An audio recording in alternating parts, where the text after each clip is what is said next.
Hi everyone, and welcome back to this series of videos about the Nikon CoolPixP950. Now, as you saw in the headline, today we're going to be talking about using this camera to take pictures of people. Now, with the CoolPixP950, as I mentioned earlier, it's a bridge camera. It's not a professional DSLR. It's a bridge camera that looks and performs like a DSLR, and that's why it's so convenient for persons who are not experts in photography, but you want to be able to take pictures quickly and easily. Now, quickly and easily is a relative term because there are situations where you'll have to make certain changes to get the right picture. So let's talk about the camera. Now, in most situations, if you have the camera in automatic mode, and automatic mode is when you see this dial at the top where it has this bluish green camera, that's automatic mode. In most situations, automatic mode is sufficient. You will not need to do anything additional. Just put it in automatic mode and you're good to go. However, there are situations where you will need to do something additional just to make sure that you're getting the best picture possible. And that's what we're going to talk about today. One of the things you'll notice on the CoolPixP950 is that there's an option also called scene, and we're going to talk about what you can do when you have the camera in the scene mode. So with the camera in scene mode, all you have to do is hit the menu button right here, and then the options will pop up on the back of the screen. So let's look at those options in detail. So again, we hit the menu button, and you'll notice that it goes into the options, and it's right now it's on sports. Why? Because the last time that I took pictures with this camera, I had it in sport mode. And so now that I've turned the camera back on, it goes back to sport mode. So it doesn't change.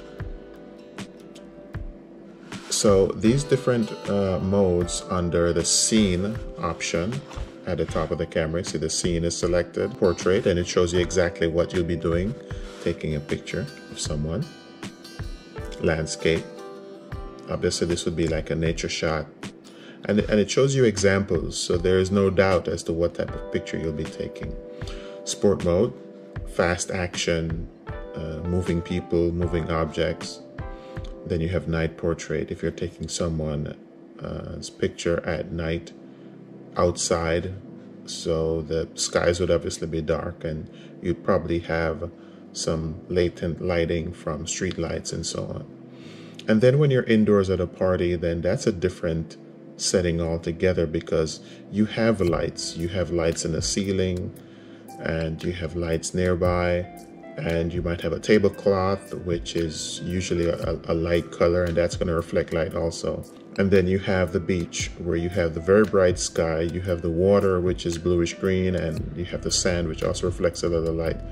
So what the Nikon has done is that they've done some pre-configured algorithms inside the camera that will know how to handle these different situations. And definitely that's something we want to use to our benefit. And if you're using a bridge camera, you're probably not a professional and you just want something that will take good pictures without you having to have any deep knowledge or do any major configurations of your camera.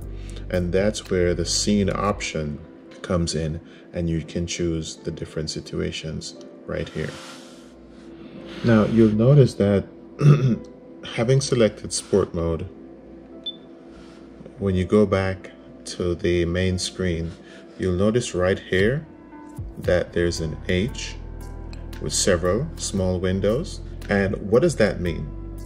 If you recall from a previous video, when we were in the programmed mode right here, you could press this button and then you could choose rapid fire, which means taking multiple shots.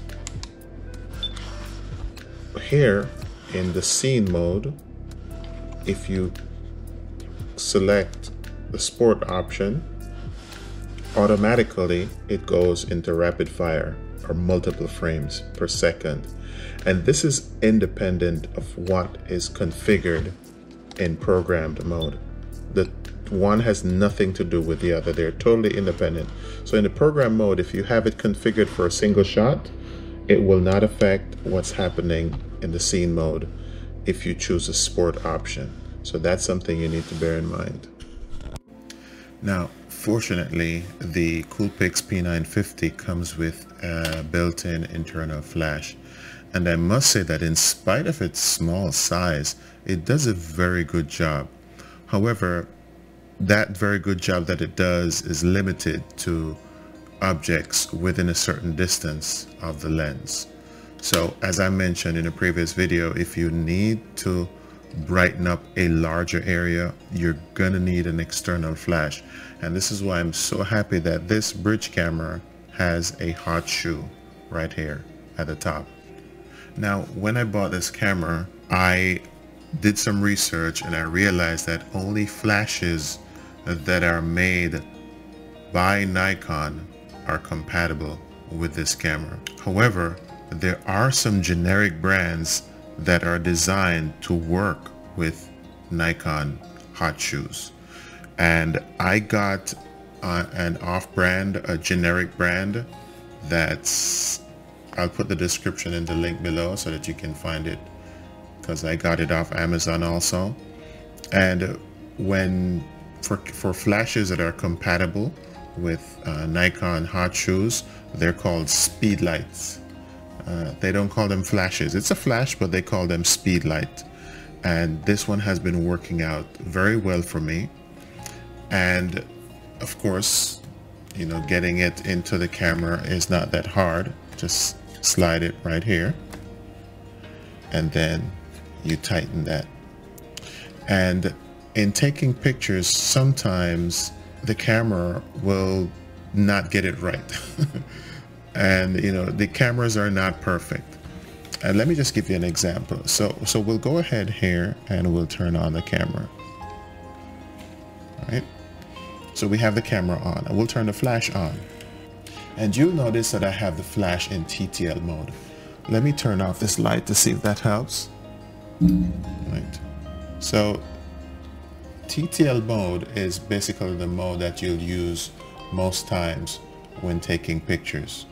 And with TTL mode, the flash, it talks to the camera and it knows how far away or how much zoom you're using on the camera. And it uses that to calculate the distance and figure out how far away the subject is, and then that allows it to control the intensity of the flash. Unfortunately, let me turn this light back on. Unfortunately, what tends to happen sometimes is that in spite of the best efforts by the camera to calculate, the amount of light that comes back into the lens is going to depend on what your surroundings are like.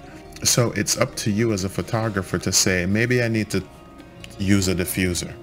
And this has a built-in diffuser, and the diffuser tends to spread the light around more evenly so that it's not that intense, and so your pictures are not overexposed. Another option in getting the right amount of light is to tilt the flash up at different angles, and by doing that you control how much light goes directly onto your subject. It also allows you to bounce the light off the ceiling and fill in those dark spots that tends to appear on people's shoulders, on their head, and so on, and gives you a more even tone in that picture. In some situations, the pictures come out very nice. In other situations, you have to say, you know what? Based on my experience, I don't think the camera is going to get this right, so let me tilt the flash up a bit, or let me pull the diffuser out so that the lighting is not too intense, and that's definitely going to help. At the top here, you have this white strip that's used basically for controlling your light, especially when you're doing macro photography. It can prevent the light from escaping, and rather using this white strip of plastic, it will allow the light to bounce back onto your subject. Okay, so let's start looking at some pictures that I took in different situations. And this first picture is obviously inside a building. It's a gathering with different people. We have walls that are light colored, and you have flooring that's dark. And just using the speed light and using the TTL, so have it calculate the distance, this picture came out perfectly. And in situations whereby, in this situation, this is obviously me with my wife right here, and you can see the contrasting colors. She's wearing light clothing and she's light skinned. I'm wearing dark clothing and I'm dark. But just setting the camera to the right settings and giving it to someone else, the camera just calculated things perfectly, and this picture came out so right. So there are situations where the pictures are going to come out perfectly, but there are other situations. And what I did here, I just pre-configured the camera. I just put it on the right settings, pressed the button once, it calculated everything, then I gave the camera to someone else, and then they took this picture. This picture was a bit tricky. Again, there's a situation where I had to give the camera to someone else to take the picture. And it's always a challenge to take pictures, for example, of a couple that's mixed race, where one is a lighter color, one is a darker color, or where one is wearing light clothing and the other is wearing dark clothing. Here we have a mix. My wife's pants are white and my polo shirt is white. And then we have the sun coming from behind. And this was a very challenging photo because ideally when you take a picture like this, you want the sun to be behind you. But what did I do in this situation? What I did was that I gave the camera to someone else to take the picture, but I also turned the flash on. So as you can see in my wife's sunglasses, this reflection here, that's actually the flash going off. And basically what the flash did is that it filled in these dark spots. So you can see like under my wife's neck and in my face, for example, basically there was a shadow, and having the flash on just allowed it to fill in these spaces and give a more even tone to my skin. There's another situation where we took a picture inside a restaurant with the flash on, and again using the automated features of the flash just allowed the picture to come out just right. Another picture that we took with friends at night. Again, all I had to do was configure the camera and give it to my son, and the picture came out just right using the TTL function with the speed light flash. Switching to the scene setting and then choosing the sport option, I was able to get those pictures that we could call action shots, whereby people or objects are moving, but you still need those pictures. So here we have this boat that's relatively far away. You can tell from this picture how far away the boat is, and then I zoom in and then I get this nice picture of a family out fishing. And these are very useful if you're at a game and you have a family member who's, or like maybe a child who's playing a sport, and you just need those rapid action shots. This is perfect for that. Just put it in the right mode and you're good to go. And because we're doing multiple frames, or rapid fire as I like to call it, then you can just get many pictures and you just choose the best one for the photo album. Again, we have this boat. This is relatively far away, but I was able to zoom in and get a nice shot of these guys taking this nice boat out. Another picture of a boat that's speeding by. You can tell from what's happening here that this boat is moving at a good clip, but even then I was able to zoom in and get a nice picture of the occupants of this boat. So this boat was moving relatively fast, but by using the sport mode, then I was able to capture these nice photos. Picture of another boat, close up of the captain. Here we see another boat that's coming in back to port at a decent clip, but I was still able to zoom in and get pictures of the occupants. And then we have this jet ski that was coming in real fast. It was a real challenge for me, but I was able to, using the sport option, I was able to go through and get multiple shots of the people who were riding this jet ski. Well, in this particular shot, I wasn't doing much zooming. I just allowed them to get closer, so I didn't have to change the zoom. But as they got closer, obviously the camera did the autofocus and got the pictures just right. Again, another close-up of a boat that's, relatively far away, but I was able to zoom in and capture pictures of the occupants.